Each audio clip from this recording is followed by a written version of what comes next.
CBN Debate. Apresentação, Aldo Vilela.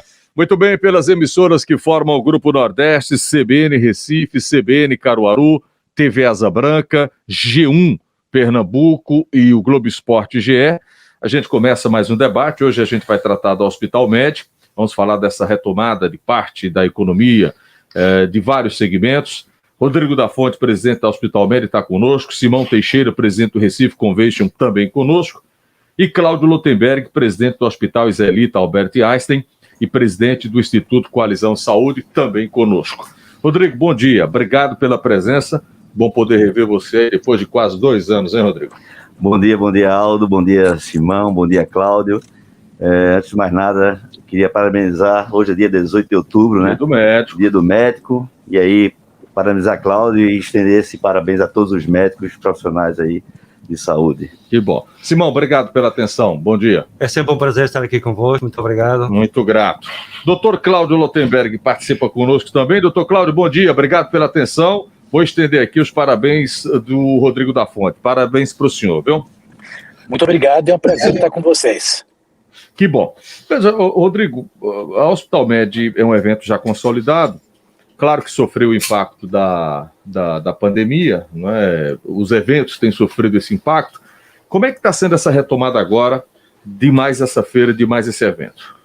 Aldo, nós fomos os primeiros a parar, no caso, né? O setor de feiras de negócios, e estamos tendo também o último a voltar. Certo. Então o impacto realmente foi muito grande dentro do setor de feiras de negócios, eventos em geral. Agora a gente vem com um protocolo bem rígido na Hospital Med. E eu acho que isso faz uma diferença grande para a questão da segurança dos nossos visitantes e expositores. Então a gente está muito otimista. É a única feira de saúde que vai ser realizada nesse ano, em 2021, é o Hospital Med. Os eventos em São Paulo foram todos cancelados e a gente está muito feliz com isso. Perfeito, já a gente vai falar mais.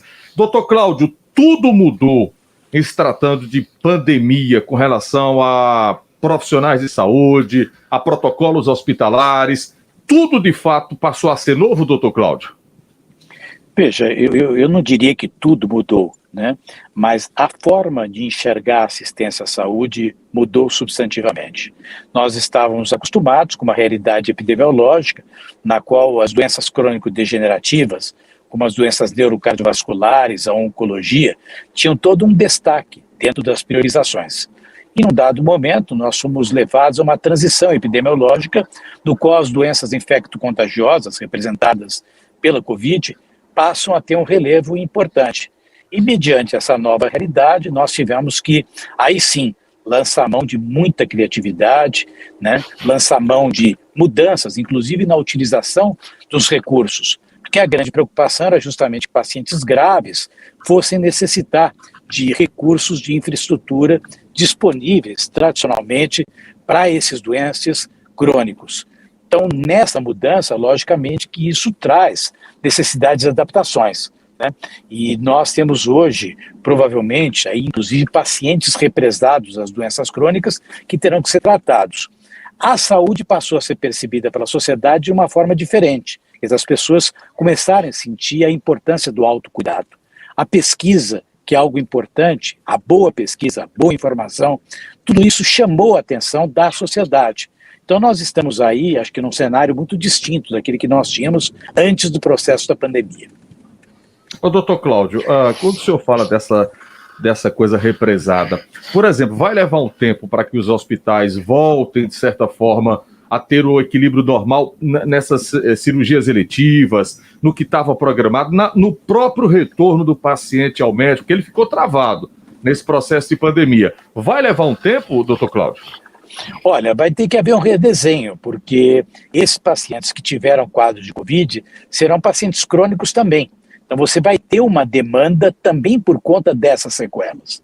Então toda a forma da utilização dos hospitais vai mudar.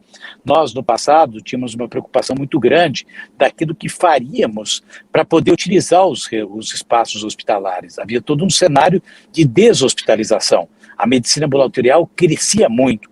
Hoje as pessoas com sequelas pulmonares, cardíacas, sequelas de natureza renal, quer dizer, esses pacientes vão exigir muito em termos de espaço para serem atendidos fisicamente. Então esse reordenamento vai ter que ser redesenhado. Eu acho que a volta àquilo que era antes não vai voltar a ser, por quê? Porque as necessidades serão diferentes, independentemente de superar o cenário da pandemia. Dr. Cláudio Lotenberg, preside o Hospital Israelita Albert Einstein, conosco aqui no debate. Simão Teixeira, presidente do Recife Convention, e Rodrigo da Fonte, presidente do Hospital Med. Dr. Cláudio, dizer que os hospitais estavam preparados para a pandemia, não estavam. Passado esse momento mais complicado, os hospitais conseguiram se preparar a contento ou ainda falta muito? Olha, primeiro o seguinte, nós temos que ser bastante criteriosos para não culpar o sistema brasileiro, porque esse problema foi um problema universal, quer dizer, no mundo inteiro, ninguém imaginaria que nós precisaríamos ter uma infraestrutura para atender pacientes críticos como nós precisamos durante a pandemia. Deixando isso de lado, eu diria que, lógico, criou-se aí ações de contingência, né? E o próprio surgimento da vacina, as próximas medidas, as chamadas medidas não farmacológicas, né? Elas deram condições para que a gente criasse um reordenamento do espaço. Então, eu acho que amadureceu-se o sistema de saúde, né? Então, nós vamos ter, em primeiro lugar, o redesenho das práticas intra-hospitalares, mas também, e acho importante, Aldo, que a gente reforce, que as práticas extra-hospitalares também vão mudar. Quer dizer, hoje com a valorização da telemedicina, que ainda precisa ser regulamentada, é uma pena isso, um erro tremendo, né, por parte da sociedade em não encontrar uma resposta efetiva para isso, sob o sentido de regulação, mas fora isso, o próprio fortalecimento dos centros de atenção primária, quer dizer, vai se desmistificar que a saúde tem que ser atendida só dentro do hospital, mas o hospital vai estar muito ocupado e eu acho que está evoluindo nesse processo de redesenho das práticas intra-hospitalares. O senhor falou de telemedicina, a pandemia ela antecipou para muitos segmentos, em 10 anos, tecnologia que a gente não usava. Já tinha disponível e passou a usar agora só no processo de pandemia. Para hospitais, para saúde, tecnologia, foi muito importante nesse processo e antecipou muita coisa, doutor Cláudio? Com certeza, porque nós vimos aí bancos de dados serem utilizados com maior riqueza, todo o processo de inteligência artificial começou a ser levado muito a sério, com isso a gente ganha automação, a automação gera aumento da segurança, então isso foi um incremento importante em coisas que demorariam muito tempo para acontecer, mesmo porque você tinha que lançar mão disso, porque você não tinha outra alternativa que não fosse trabalhar com inteligência. Então hoje é perfeitamente possível antever as próprias crises a gente está tendo problema. Epidemia, ou seja, os recrudescimentos, as reagudizações, através de indicadores.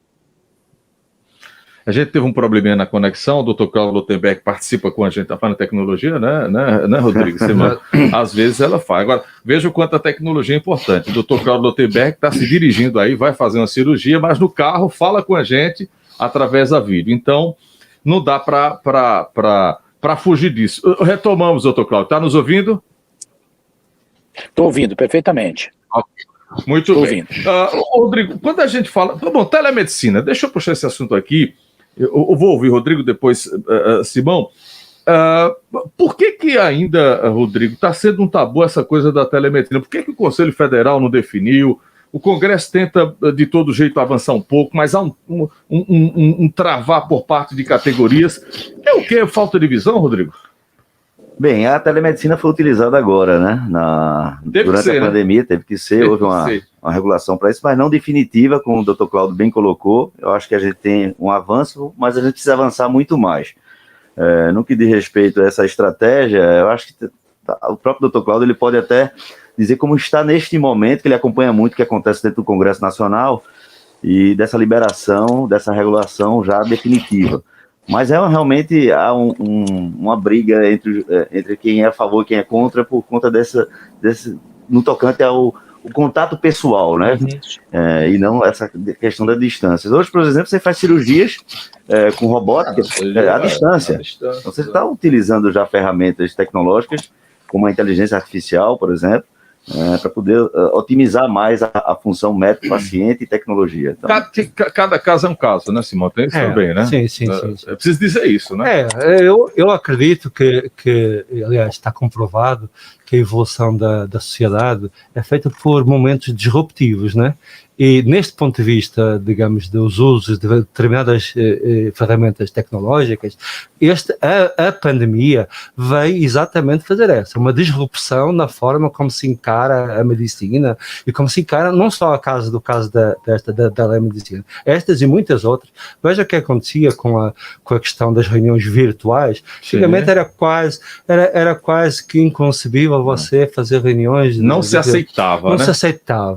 As ferramentas existiam, sempre existiram, há muitos anos que elas existem, mas agora tornaram-se, devido a este fator disruptivo que foi a pandemia, efetivamente começaram a fazer parte do nosso dia-a-dia. E assim a sociedade vai evoluindo e assim nós vamos nos tendo que habituar e não há momento de relaxe. A gente tem que estar sempre atuantes, né? Dr. Cláudio Lotenberg, claro que cada caso é um caso, né? Mas a telemedicina não dá mais para fugir disso, né, doutor Cláudio? Veja, eu acho o seguinte, quer dizer, a medicina, cada caso é um caso, né? Cada especialidade é uma especialidade, né? Existem áreas que são mais propícias para a realização da telemedicina, outras nas quais é mais complexo, né? O que a gente não pode é generalizar e linearizar. E o que nós estamos fazendo é colocando, na verdade, né, antecipando os problemas antes de colocar em prática algo que já funciona há muitos anos em outros países. Nos Estados Unidos, a telemedicina é regulamentada desde 94, 96 no Reino Unido. Angola tem telemedicina, né? E nós ainda estamos discutindo aqui dentro como é que a gente faz, não para resolver o problema do cidadão, mas sim como é que faz para resolver problema de médico, problema de fonte pagadora, problema de custo. Quer dizer, na hora que a gente chegar que a telemedicina é algo que vai ajudar a população a ter mais acesso, porque essa palavra é mágica em saúde, chama-se equidade. A nossa Constituição nasceu com esse princípio, né? E a telemedicina, evidentemente, que ela atinge aí várias e várias regiões onde jamais a gente vai conseguir colocar um médico. 85% da... Que pena. Está cortando um pouquinho, mas já a gente retoma com o doutor Cláudio. Ele ia falar certamente dessas regiões, Rodrigo e Simão, onde não tem assistência. Se você for para a região norte do país, você não vai ter o médico presente para atender comunidades. Mas se você tiver uma boa internet, mesmo que por satélite, você já consegue atingir. E tem um case, viu, Aldo? Tem um case importante que foi o Instituto do Coração, aqui de Recife, e que fez na Paraíba, atendendo mais de 200 mil crianças com cardiopatia. Foi considerada a maior rede de telemedicina do mundo pela ONU. E essa tecnologia passou para o governo, no caso paraibano, e hoje eles utilizam a telemedicina lá já há bastante tempo. Assim, agora sempre entra naquela questão da regulação, por exemplo. Como é que você pode fazer uma intervenção naquela criança através de uma telemedicina, um médico na nuvem, pedindo para fazer alguma intercorrência e pedir para levar para um hospital sem ter ainda sem estar a regulamentação. E aí o Ministério Público caía muito em cima disso, em cima dos médicos, em cima desse programa, e iam para a discussão. Você quer que eu salve a criança ou você quer que a gente deixe a criança morrer? E era mais ou menos isso. E aí sempre passava um pouco a mão e deixava acontecer. Então a gente não precisa mais disso. Como foi bem colocado pelo Dr. Cláudio, a gente precisa resolver. Obviamente que tem telemedicina, não vai ser sempre para tudo, claro, né? Mas ela ajuda muito. Claro. E tem muita gente fazendo consulta hoje sem ir pegar o seu carro e ter que ir no hospital. Nossa, então, tem uma série de coisas, né? Que você tem tempo, tudo. Doutor Cláudio, o senhor falava que 84%, aí cortou o sinal, a gente não pôde captar a sua informação. O senhor poderia repetir? Não estamos conseguindo falar com o Cláudio, não. Bom, só para explicar ao ouvinte, ele está em movimento, né? Está em deslocamento, cirurgia de urgência, vai fazer uma cirurgia agora e por conta disso, às vezes, o sinal termina caindo. Simão, vamos lá. Vamos falar da importância da volta desse evento. É um evento muito forte e termina movimentando muito aqui o Estado, né? Sem dúvida, Cláudio. Acontece o seguinte, Aldo. A gente sabe, e está estudado, que o setor de turismo e neste caso as feiras, movimenta mais de 52 setores de atividade. Na hora que você tem... É cadeia. Exato, é uma cadeia produtiva, né? Na hora que você lança e volta a trazer os eventos, as feiras, para a ativa, de volta, tem toda uma cadeia produtiva começando a se movimentar. E é um consolo para os olhos você entrar naquele pavilhão lá no centro de convenções e ver aquela galera toda trabalhando, cheia de vida, cheia de emoção, porque realmente era um setor que movimentava muitas profissões. Você vai do montador ao eletricista, né? É uma cadeia gigante. Vai do cinegrafista ao web designer, segurança, tudo. Cerimonial, muita coisa. Não tem, são de fato 52 setores de atividade que se movimentam neste entorno da atividade turística, neste caso, das feiras de negócios, né? Não sei se a gente reconecta com... Dr. Cláudio, está nos ouvindo? Estou ouvindo perfeitamente, Aldo. Agora, caiu um pouquinho. O senhor falava sobre telemedicina, e estava falando aqui, o senhor deu um percentual de 84%, mas não conseguimos ouvir o que 85% da população brasileira vive em 450 cidades. Então, nessas cidades, nós temos acesso à internet. Veja, nós não vamos poder atender todo mundo de uma vez só, né? Mas, efetivamente, isso facilitaria muito para a segunda opinião. E o pior, Aldo, e aqui temos ouvindo o Rodrigo, o Simão, e nós temos de convir que as pessoas que têm recursos já estão fazendo telemedicina, independentemente da regulamentação. Quem está perdendo com isso é justamente quem não tem recurso. Nós estamos atrapalhando o paciente que depende do Sistema Único de Saúde. É um desserviço em relação à sociedade esse atraso, né? As discussões que estavam no Congresso, sobre as quais você passou muito rapidamente, Aldo, eram discussões que levavam em consideração de que a gente deveria ter a primeira consulta, pelo menos ela, feita presencial. Veja, no Reino Unido, o NHS, que é o Sistema de Saúde, que deu origem ao SUS, lá a primeira consulta é obrigatoriamente por telemedicina. É o contrário. Porque com isso você consegue agilizar e colocar pela porta de entrada adequada. A segunda questão que está sendo pautada aqui, nos que estavam discutindo a regulamentação, dizia respeito ao fato da regionalização. Ou seja, você só poder atender de acordo com o paciente ser do mesmo estado onde está o médico. Quer dizer, é um absurdo isso. Por quê? Porque justamente a proposta da telemedicina é atender quem está à distância. Né? Então, são argumentos que fogem por completo. Se você perguntar para mim quem faz isso, provavelmente alguém que não tem compromisso com a sociedade, deve ter compromisso com a sua própria atividade médica, uma visão corporativista, uma visão que não é a visão para quem defende a saúde como um direito social. E saúde é direito social, tanto no público quanto no privado. A gente não quer privar ninguém de ter acesso a isso.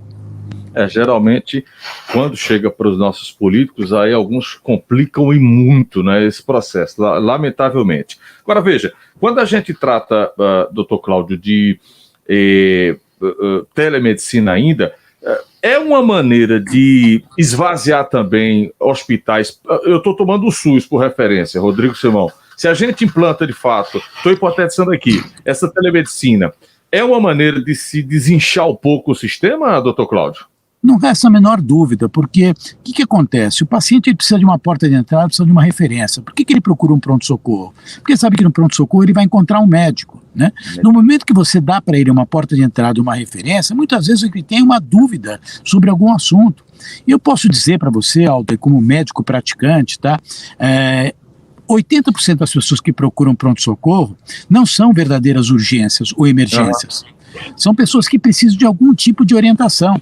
Então, se você dá uma telemedicina para eles, você consegue direcionar para a porta de entrada adequada. Ninguém está tirando o médico do processo assistencial. Muito pelo contrário, mas vamos reservar para ele aquilo que ele de fato precisa. Senão a gente vai continuar investindo em unidades de pronto-socorro, e o pronto-socorro, inclusive até para entidades lucrativas, tá, dá prejuízo. Porque você tem que ter muita gente, você nunca sabe o que está esperando, e o paciente legitimamente busca um apoio. Então ninguém quer sala de emergência e urgência lotada com casos que não sejam de emergência e de urgência. É verdade. E isso, a pandemia certamente agora, né, Rodrigo, veio trazer isso, né? Ninguém quer estar apiado de jeito nenhum. Doutor Cláudio, deixa eu agradecer o senhor, porque o senhor está seguindo agora por uma cirurgia. Obrigado pela sua atenção. Foi bom poder ouvi-lo aqui nessa primeira parte do programa. Muito obrigado. Aldo, muito obrigado. Rodrigo, Simão, peço desculpas se não continuar com vocês. E muito sucesso aí no evento. Muito obrigado, hein? Obrigado mesmo.